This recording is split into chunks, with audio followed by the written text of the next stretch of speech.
NRO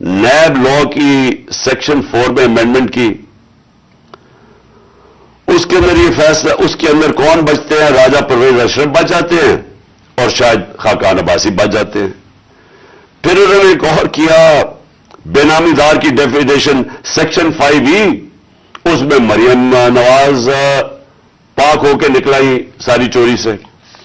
پھر انہوں نے سیکشن 9 جس کے اندر شہباز شریف بچ جاتے ہیں، اور جس کے اندر کہ اگر آپ کسی اور کے نام پہ، یعنی اگر آپ میں پرائم منسٹر ہوں، میں اپنے خاندان کے نام پہ چیزیں لوں تو اس کا مطلب کہ آپ جواب دہی نہیں ہیں۔ تو جو ٹی کے سارے کیسز تھے شہباز شریف کے، وہ اس سے پاک ہو گیا۔ پھر سیکشن 14 کہ آپ کو بتانا پڑتا ہے کہ اگر میرے پاس کوئی باہر ایسٹس ہوں، یعنی انگلینڈ میں میری جگہ ہو یا کوئی باہر ہو، امریکہ میں ہو، تو اگر یہ پتہ ثابت ہو جائے کہ یہ میری جگہ ہے تو مجھے بتانا پڑتا ہے کہ یہ میرے کدھر سے پیسہ آیا اس کو خریدنے کے لیے۔ وہ انہوں نے صاف کر دیا۔ اب نیب بتائے گی کہ ان کے پاس پیسہ کدھر سے آیا۔ یعنی ہر دنیا کے اندر اگر میں پبلک آفس ہولڈر ہوں، یہ میری ذمہ داری ہے بتانے کے لیے کہ اگر میرا کوئی بڑا محل میں نے خریدا ہوا ہے، مجھے بتانا پڑتا ہے پیسہ کدھر سے آیا۔ انہوں نے وہ قانون ہی ختم کر دیا۔ چن کے آصف زرداری بھی اس میں صاف ہو گیا، چن کے وہ لوگ جو 30 سال سے اس ملک کو لوٹ رہے تھے، ان ساروں کو انہوں نے پاک اور صاف کر دیا۔ یہ اصل وجہ ہے مایوسی کی آج پاکستان میں۔ لوگ جنہوں نے یہ تماشا دیکھ رہے ہیں کہ ایک طرف قوم مر رہی ہے اس مہنگائی کے اندر اور فیکٹریاں بند ہو رہی ہیں، بے روزگاری کی قرضے چڑھتے جا رہے ہیں، ایک طرف یہ ہے اور دوسری طرف یہ اربوں روپے کی ان کی کرپشن معاف ہو رہی ہے، اور یہ بہت بڑی وجہ ہے آج مایوسی کی۔ اور میں نے یہ جو ہمارے اوپر ظلم ہوا، میں صرف اس کے اوپر آنا چاہتا ہوں کہ مجھے ایک جگہ بتایا گیا جنرل باجوہ نے کہ جی آپ کے لوگوں کے اوپر ہمارے پاس تو فائلیں ہیں ان کی کرپشن کی، ان کے اوپر فلمیں بنی ہوئی ہیں، ان کی ویڈیوز بنی ہوئی ہیں۔ اب میں نے ان سے بھی کہا کہ کیا یہ ہماری ایجنسیز کا کام ہے کہ ہم ویڈیوز بنائیں اور گندی ویڈیوز بنائیں یا کسی کے اوپر کوئی اس کے اوپر فائلیں بنائیں؟ کیا یہ کام رہ گیا ہے؟ کیا یہ قوم اپنا پیٹ کاٹ کے اپنی ایجنسیز کو پالتی ہے، اپنی سیکیورٹی کے لیے پالتی ہے؟ وہ تو ملک کی سیکیورٹی کے لیے پالتی ہے۔ کیا یہ ان کا کام ہے آ کے بتائیں کہ جناب اس کے اوپر یہ فائل ہے تو ہم نے اس کی فلانی فائل بنائی ہوئی ہے اور ہم نے اس کے کوئی ویڈیو بنائی ہوئی ہے؟ یہ کدھر ہوتا ہے؟ یہ اپنے لوگ۔ اچھا، اور میں کوئی ملک کا دشمن ہوں؟ 50 سال سے قوم مجھے جانتی ہے، سارے پاکستان کے ایوارڈز میں نے جیتے ہوئے ہیں، سول ایوارڈ سب جیتے ہوئے ہیں۔ میں سب سے بڑا پاکستان کا وہ یعنی جو جسے کہے کہ جو خیراتی کام کرتا ہے، کسی نے پاکستان میں اتنے پیسے نہیں اکٹھے کیے جو میں نے کیے۔ میرے اوپر ہر قسم کا گن۔ یہ سوچیں کہ میرا پرائم منسٹر، جب میں پرائم منسٹر تھا، میرے گھر کا فون ٹیپ کیا ہوا تھا، اور وہ ٹیپ ہی نہیں کیا، اس کے بعد وہ لیکس کرتے ہیں۔ یہ پرائم منسٹر کے گھر، کوئی یہ نہیں پوچھ رہا کہ اتنا یہ آفیشل سیکرٹ ایکٹ کی وائلیشن ہے۔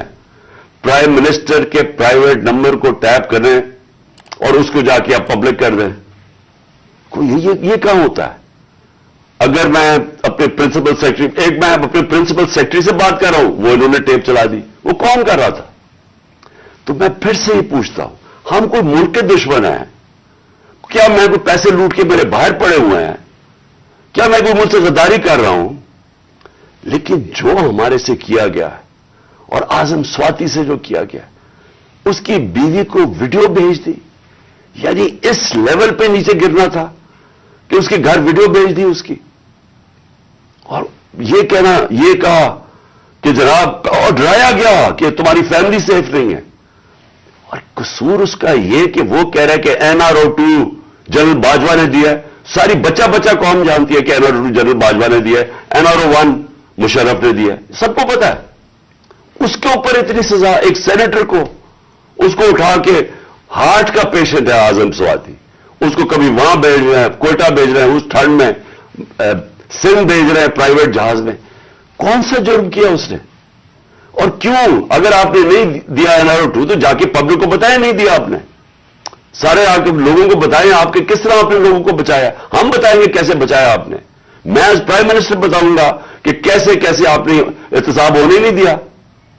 آپ نے وہ جب فیٹف کی لیجسلیشن تھی تو وہ خود کہہ رہے ہیں ہمیں وہ اپوزیشن والے کہ یہ تو جناب یہ بیٹھ کے انہوں نے آپ کی آشیرواد ملی تھی, اس کے بعد آپ نے وہ این آر او کے یہ جو امینڈمنٹ تھی نیب کی جو اب ہو گئی یہ تو تب ہونے کے چکر میں تھے, تب ہم کھڑے تھے. اور میں تب سے کہتا گیا کہ یہ ملک ترقی نہیں کر سکتا جب تک اس ملک میں رول آف لا نہیں ہے. کوئی دنیا میں ملک آج تک ترقی نہیں کیا جس کے طاقتور ڈاکو ان کو آپ چھوٹ دے دیں اور صرف کمزور لوگوں کو پکڑے.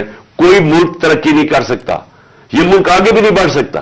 میں آخر میں بات بھی کرتا ہوں کہ انشاءاللہ اللہ نے موقع دیا تو ہم اب کیا پلان بنائیں گے اس ملک کو اس دلدل سے نکالنے کا جو انہوں نے پھنسایا ہوا ہمیں.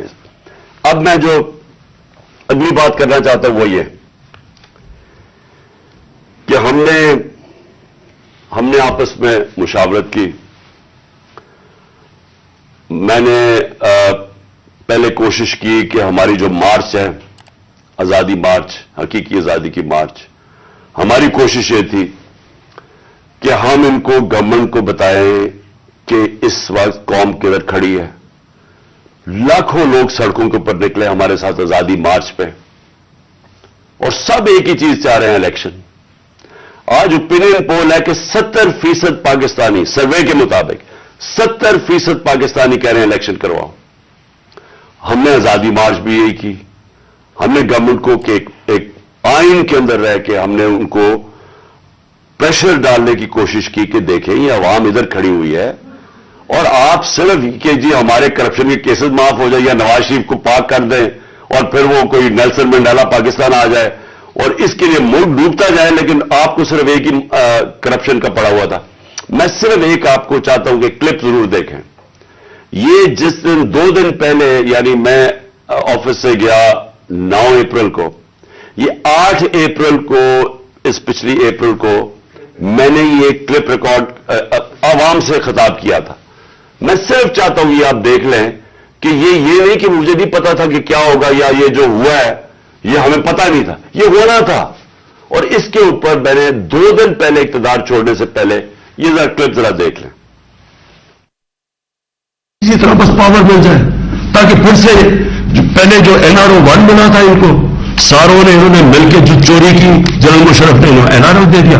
اب یہ این آر او 2 ہوگا. ان کا مقصد صرف یہ ہے کہ وہاں اسمبلی پہ آئیں.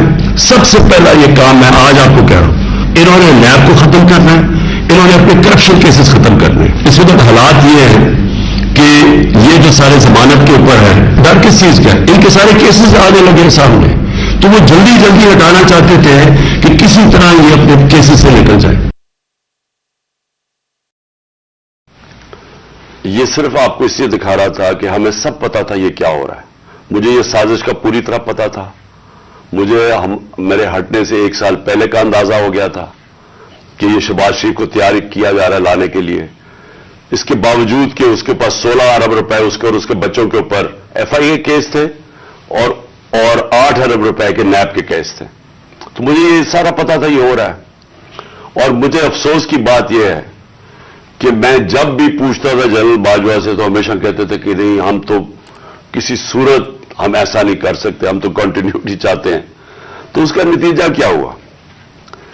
وہ آ گیا, شہباز شریف آ گیا اور آپ کے سامنے جو ملک کے اب حالات ہیں آپ سب ساری قوم کے سامنے ہیں. میرا پوائنٹ یہ ہے آج کہ میں آخری جو اناؤنسمنٹ جو کرنے لگا ہوں اس سے پہلے میں صرف یہ پوچھنا چاہتا ہوں کون ہے ذمہ دار اس کا؟ کیا کوئی اس کا جواب دے گا کہ اچھی بلی گورنمنٹ چلتے ہوئے اس کو گرا کے ان چوروں کو اوپر لے آئیں؟ اور میرا اگلا سوال یہ ہے کہ اس کے بعد جو ہمارے اوپر سختیاں کی گئی, جو سوشل میڈیا پہ جو میڈیا جو ہماری حمایت کرتا تھا, کیسز کی میرے اوپر بارش ہو گئی, مجھے دہشت گردی کا کیس کروا دیا. 25 مئی کو پولیس نے جس طرح ہمارے اوپر ظلم کیا, اور جب ہم پولیس والوں سے پوچھتے تھے وہ کہتے جی ہمیں پیچھے سے آرڈر ہے. جس طرح کا ہمارے اوپر ظلم کیا گیا, میں سوال یہ پوچھتا ہوں کہ کیا ہم بھیڑ بکریاں ہیں, ہم کیڑے مکوڑے ہیں کہ آپ جب فیصلہ کریں پہلے آپ، اور میں نے آپ کے کانوں سے، جنرل باجوہ کے کانوں سے سنا کہ یہ کرپٹ ہے، اب آپ نے فیصلہ کیا کہ یہ ٹھیک ہو گئے ہیں، اور آپ نے فیصلہ کیا کہ جناب یہ آپ ملک کو ٹھیک کریں گے، تو کیا ہم وہ کیڑے مکوڑے ہیں کہ جدھر آپ بھیڑ بکریوں کو دھکیلیں گے ہم ادھر چلے جائیں گے؟ یعنی ہم انسان ہیں یا ہم جانور ہیں کہ جو آپ کا فیصلہ ہو بند کمروں کے اندر ہم اسی کے اوپر چل پڑے؟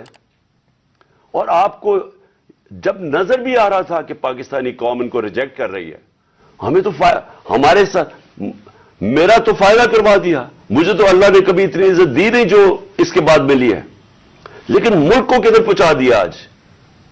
اور میں کیا یہ پوچھنا چاہتا ہوں کہ پاکستان کا مستقبل ہے کہ پہلے یہ لوٹیں گے، اب ان کے بچے تیار ہو گئے لوٹنے کے لیے، کیا اب ہم ان کو لے کے آئیں گے؟ اور اگر ہم ان کے خلاف جائیں گے اور ہم ان کو ریزسٹ کریں گے تو ہمیں پھیٹا لگایا جائے گا، ہمارے پر کیسز کیے جائیں گے، ہمیں ڈرایا جائے گا۔ مجھے ابھی بھی کہہ رہے ہیں کہ جی آپ اگر یہ آپ نے گورنمنٹ چھوڑ دی تو آپ کے اوپر بڑا ظلم ہوگا، آپ کی پروٹیکشن چلی جائے گی۔ جب میں جا رہا تھا، میں آج اپنی قوم کو بتانا چاہتا ہوں کہ جب میں جا رہا تھا مارچ کے اوپر، سب کو، میرے ارد گرد بھی لوگوں کو پتا ہے، میں نے سب کو کہا تھا کہ اس میں واردات ہوگی، میرے خلاف میری جان کو خطرہ ہے۔ میں نے ٹی وی کے اوپر جا کے اس سے پہلے بتایا تھا کہ یہ دینی انتہا پسند کے نام پہ مجھے قتل کریں گے۔ ہر روز جب میں مارچ پہ جاتا تھا اور میں بشرا بیگم کو خدا حافظ کہتا تھا، میں تو ان کو سلام کرتا ہوں کہ ان کو پتا ہوتے ہوئے کہ میری جان خطرے میں تھی، اس کے باوجود وہ مجھے کہتی تھی کہ نہیں جاؤ، یہ جہاد ہے، یہ اللہ کے لیے آپ کام کر رہے ہیں۔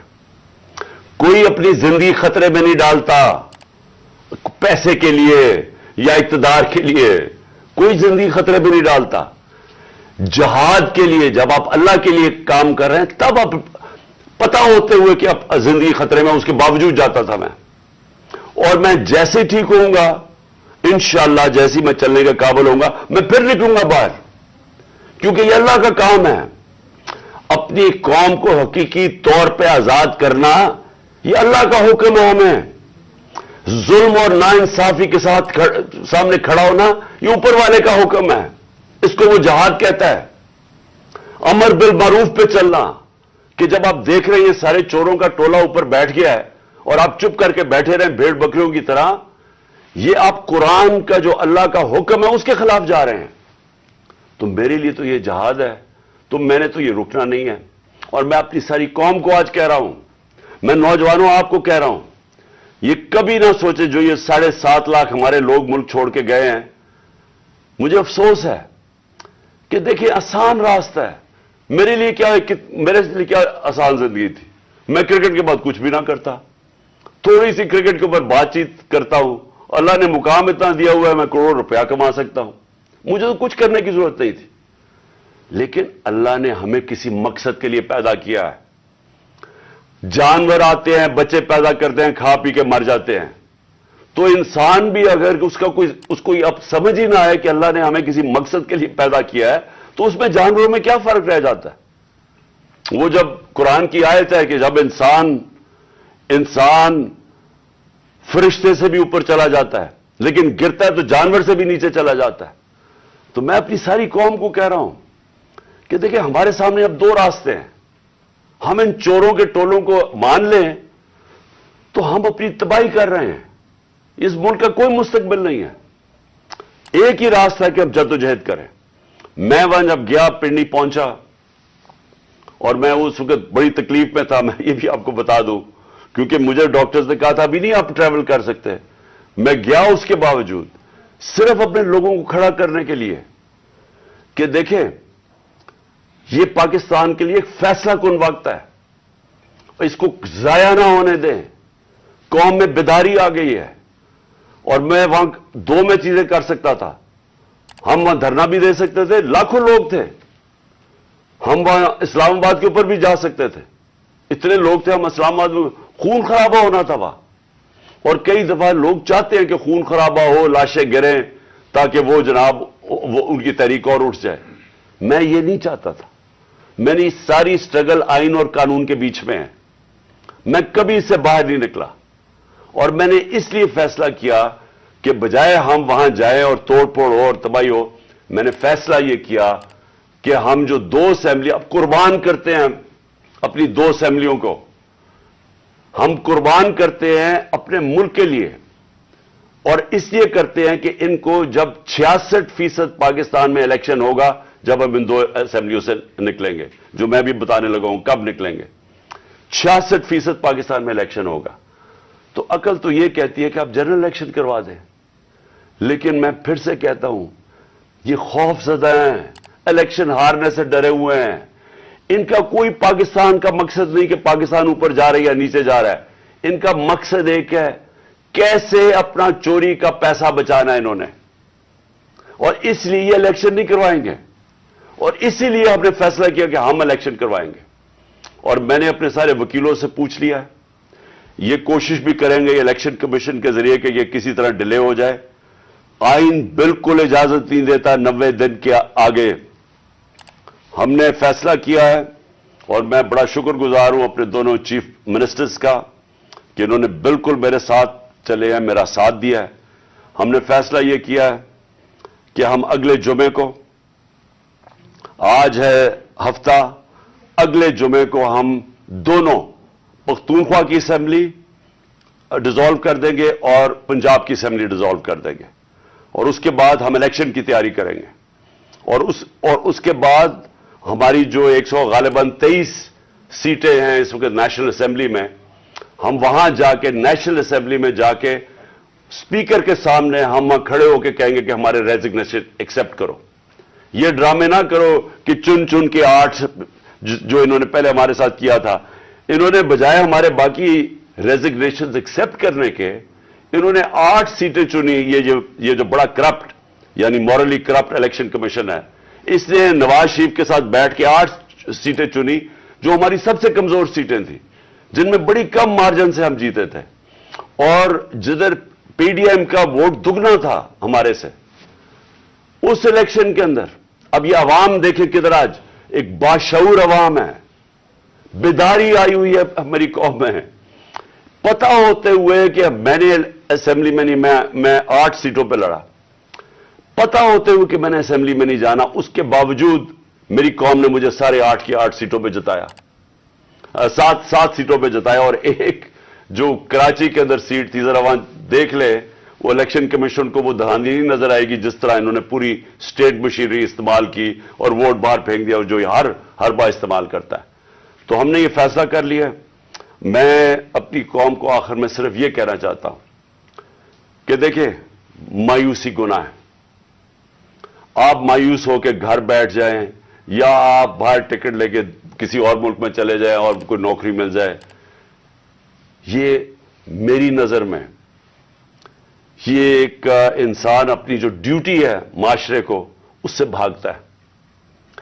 اصل آپ سب کی ڈیوٹی یہ ہے کہ ہم اب کھڑے ہوں اور ہم ان چوروں کا اور اس کرپٹ نظام کا مقابلہ کریں، اور ہم کریں الیکشن کے ذریعے، اور الیکشن کے ذریعے ان کو سبق سکھائیں آئین اور قانون کے بیچ میں رہتے ہوئے۔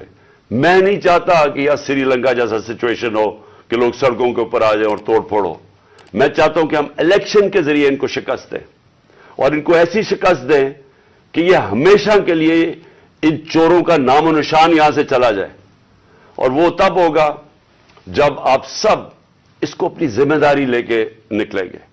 اور میں آپ کو آخر میں یہ کہنا چاہتا ہوں کہ مایوسی جو ہے، میں 3.5 سال گورنمنٹ میں رہا، اس کے باوجود کہ بینکرپٹ گورنمنٹ میں لی، اس کے باوجود کہ ہمارے پاس تجربہ ہی نہیں تھا بالکل، ہم پہلی دفعہ گورنمنٹ میں آئے تھے، ایک کے بعد دوسرا کرائسس تھا، صدی میں ایک دفعہ کرونا جیسا کرائسس آتا ہے، وہ اوپر سے آ گیا، 2 سال وہ رہا، اس کے باوجود پاکستان میں کسی گورنمنٹ نے، جس طرح میں نے کہا کہ جو ملٹری ڈکٹیٹرز کو تو امریکن ڈالرز ملے، ہمیں تو کوئی ڈالرز ہی ملے، سب سے بہترین ہماری اکنامک پرفارمنس تھی، اس سب کے باوجود اب ہم سمجھ گئے ہیں، مجھے تیسرے اور چوتھے سال میں پوری سمجھ آ گئی کہ یہ گورنمنٹ چلتی کیسے ہے۔ میں آخر میں صرف آپ کو یہ کہنا چاہتا ہوں، مایوس نہ ہوں، ملک یہ تب اب اٹھے گا جب بڑے اور مشکل فیصلے ہوں گے، یہ مشکل فیصلے ان کے نہیں کہ قیمتیں بڑھاتے جاؤ اور کہو جی مشکل فیصلہ ہے. مشکل فیصلے کا مطلب ملک کے اداروں کو ری سٹرکچر کریں, اس ملک کے اندر انصاف قائم کریں, رول آف لا قائم کریں. اگر اللہ بھاری اکثریت دیتا ہے تو تب آپ یہ سب کچھ کر سکتے ہیں. اس ملک میں اصلاحات کر سکتے ہیں, ادارے ٹھیک کر سکتے ہیں. جو گورنمنٹ کیسے چلتی ہے, اتنی بڑی ہم نے گورنمنٹ بنا دی ہے اور وہ ہمیں آگے نکلنے نہیں دیتی, ہر جگہ رکاوٹیں بن گئی ہوئی ہے. اور وہ ہم نے کافی چینج بھی کیا. ایکسپورٹس بڑھانی ہے, ہم نے ریکارڈ ایکسپورٹس بڑھائی. کیسے ہم نے ایکسپورٹس بڑھانی ہے اس کا ہم نے پلان بنایا ہوا ہے. اسمال اور میڈیم انڈسٹری کو کیسے کھڑا کرنا ہے جو اصل روزگار دیتی ہے اور دولت میں اضافہ ہوتا ہے. اپنی ایگریکلچر جو زراعت ہے, ہم نے چائنا سے بات کر چکے تھے کہ نئی ٹیکنالوجی ہم لے کے آئیں. بدقسمتی سے کرونا کی وجہ سے 2 سال چائنا بند ہو گیا. وہ جو نئی ٹیکنالوجی سے ہم نے صرف اپنی, اگر ہم وہ چھوڑے کہ جو چائنا کے اندر وہ پیداوار لیتے ہیں 1 ایکڑ سے, ہم اگر اپنی دگنی کر لیں تو اب یہ سمجھے کہ پاکستان کے اندر ایک انقلاب آ جائے گا. سو میں آخر میں یہ کہنا چاہتا ہوں کہ کوئی مایوس ہونے کی کوئی ضرورت نہیں ہے. یہ ٹورزم میں ہی ہم اتنا پیسہ بنا سکتے ہیں, اور وہ بھی بدقسمتی سے کرونا کی وجہ سے ٹورزم ساری دنیا میں بند ہوگی. ہم اس ملک کو اٹھا سکتے ہیں, لیکن وہ گورنمنٹ اٹھائے گی جس کے پاس ایک مینڈیٹ ہو, جس کے پاس عوام کی طاقت ہو. اور اس اللہ کے بعد اس ملک کے جو وارث ہیں وہ عوام ہیں, اور کوئی نہیں. عوام اس ملک کی وارث ہے, اور میں آپ میں سے ہوں. ہم نے اس عوام نے ایک قوم بن کے ہم نے اس مشکل وقت سے نکلنا ہے. اور لیکن وہ نکلیں گے تب جب اس ملک کے اندر صاف اور شفاف الیکشن ہو, اور اس کے لیے ہماری اب جدوجہد جاری رہے گی. میں آپ سب کا شکریہ ادا کرتا ہوں کہ پھر سے آپ میری